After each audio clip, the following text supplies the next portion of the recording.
આજે સંત સુરા અને સાવજની આ ધરતી છે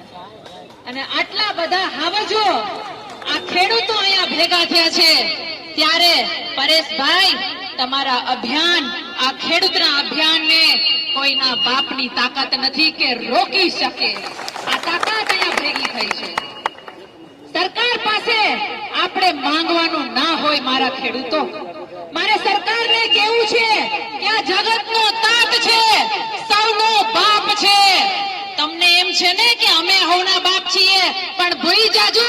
આ વોટર આ ખેડૂત આ અન્નદાતા તમારો બાપ છે વાત સાબિત થાય છે આ વાત મારે એટલા માટે કહેવી પડે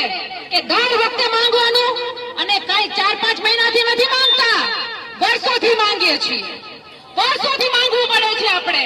ખેડૂતોના ભાવ માટે માંગવું પડે જેટકોના થાંભલા નાખે વીઘા કપાય એના માટે માંગવું પડે રોડ રસ્તા કપાય એના માટે માંગવું પડે પાણી અમારા ખેતરોમાં ગંધારા કેમિકલ વાળા આવે એના માટે માંગવું પડે બધાય માટે અમારે માંગવું પડે એટલા માટે મારા વડીલો હવે આપણે આપણા મતની તાકાતને ઓળખવાની છે વાત વધારે નથી મારે એટલું જ કહેવાનું છે કે પરેશભાઈને સાંભળીશું પણ છેલ્લે એટલું કહેશું કે આપણા દેવા માફ થવા જોઈએ આપણી પાસે જે તાકાત છે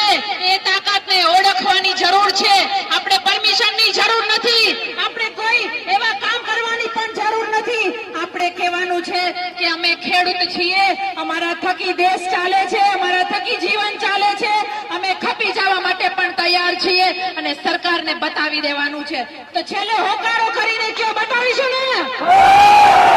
અમે તો ઘણી બધી વાર બોલીએ છીએ ઘણી બધી વાર તમારી સામે આવીએ છીએ એટલે આ મંચ ઉપર આ મંચની ગરિમા રાખી મારે વધારે નથી બોલવું પણ એટલું કહું છું એક ખેડૂતની દીકરી તરીકે ગુજરાતની દીકરી તરીકે રેશમાબેન પટેલ હંમેશા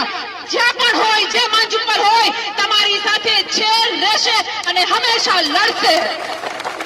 અંતમાં મારે એટલું કહેવું છે અહીંયા મારી ઘણી બધી પત્રકાર બહેનો પણ છે આ નાની એવી દીકરી છે બહુ જૂજ દીકરીઓ બહાર આવે છે બહુ જૂજ દીકરીઓ બહુ જૂજ માતાઓ જાહેર જીવનમાં બહાર આવે છે ત્યારે હંમેશા ગર્વથી કહું છું કે આપણા ઇતિહાસ બલિદાનનો પણ છે ઘણી બધી માતાઓએ ઘણા બધા દીકરાઓને દાન દઈ દીધા છે એ લોકોને આ લડાઈમાં બલિદાન દીધા છે આવા માતાઓને પણ અમારો સંદેશ આપીજો કે આપણે લડવાનું છે આપણે ઝાંસીની રાણી બનીને લડવાનું છે એટલા માટે હંમેશા કહું છું કે બેટી મેં હિન્દુસ્તાન કી ના ચલેગા કિસી કા જોર હમ पे काट देंगे हर वो सर जो उठेगा मेरे खेडूत पे और जो उठेगा मेरे खेडूत के ओर